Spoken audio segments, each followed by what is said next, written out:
CMA Shivanshu Soni, जिसके नाम के आगे अब सीएमए लग चुका है और इसकी खुशी बहुत अलग ही होती है, लेकिन इसके पीछे का जो हार्ड वर्क होता है वो बच्चा ही समझ पाता है कि कितनी मेहनत से नाम के सामने ये 3 शब्द जुड़ते हैं, सीएमए।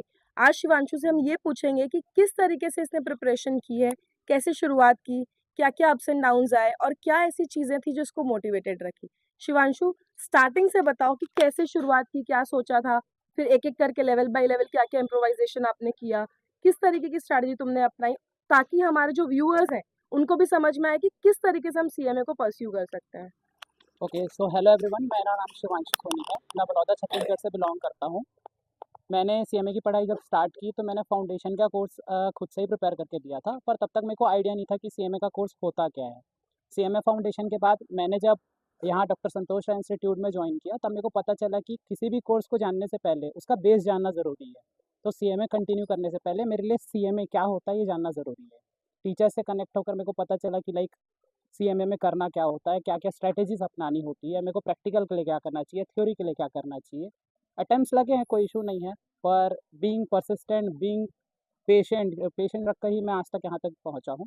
सो आई थिंक जो भी है मेरे फ्रेंड्स, टीचर्स, फैमिली और मेरे सारे मेंटर्स को मैं इसके लिए थैंक यू बोलता हूँ कि मैं आज यहाँ पे खड़ा हुआ हूँ। Thank you. शिवांशु, जैसे कि जब आप पढ़ाई करते हैं, क्योंकि क्या होता है कि फाउंडेशन ईजिली निकल जाता है, फिर मेन स्ट्रगल जो होता है वो इंटर और फाइनल से चालू होता है।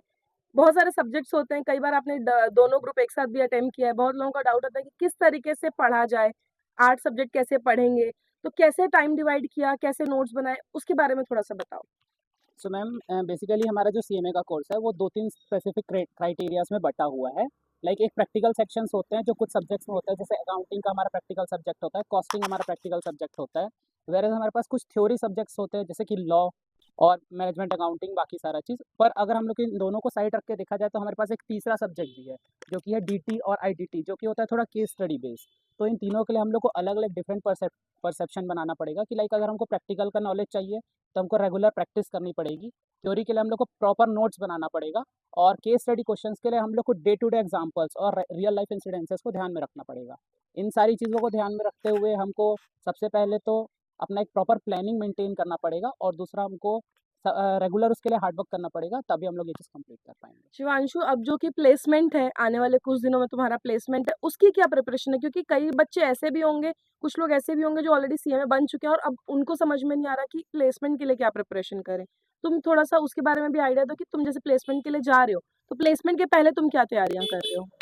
आई थिंक प्लेसमेंट में हमारे कैंपस में बस हमारा एक्चुअल पर्सनैलिटी ही चेक किया जाता है कि आप कैसे हो, क्योंकि बीइंग अ सीएमए हम लोग 4 या 5 सीएमएस या 10 सीएमएस वहाँ पे ऑलरेडी प्रेजेंट है जो इंटरव्यू करेंगे, और हम सब एजुकेशनली सब बराबर बैकग्राउंड से है कि हम सब ने सीएमए कंप्लीट किया है। तो हमारे पास क्या एक्स्ट्रा स्किल्स है, क्या हमारे पास एक्स्ट्रा अचीवमेंट्स है, क्या हमने एक्स्ट्रा सीखा है, ये सारा चीज़ बहुत ही हेल्पफुल है। इसके अलावा हमारी कम्युनिकेशन स्किल्स, हमारी पेशेंस लेवल कि हम वहाँ पे कैसे आंसर कर रहे हैं, वो सारा चीज़ वहाँ पे मायने रखता है।